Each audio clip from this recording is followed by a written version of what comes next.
Diagoras de Rhodes, un autre grand champion olympique de l'Antiquité. Il vécut au 5e siècle avant Jésus-Christ sur l'île de Rhodes. Il a gagné à la boxe plusieurs fois aux Jeux Olympiques, mais aussi à d'autres jeux, le grand chelem quoi.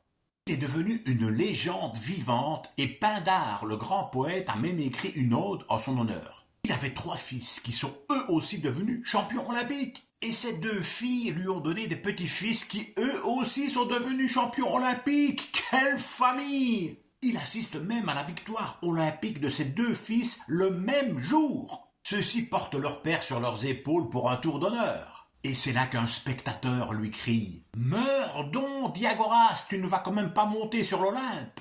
Diagoras est tellement ému qu'il en meurt sur le coup.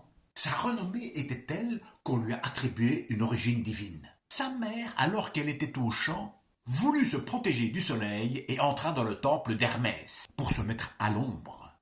On ne sait pas ce que le dieu lui fit, mais 9 mois plus tard, il naissait. Si un jour vous allez à Rhodes, vous verrez des diagoras partout. L'aéroport s'appelle ainsi, mais aussi des hôtels, des tavernes, des salles de sport, des salles de spectacle. C'est la gloire nationale.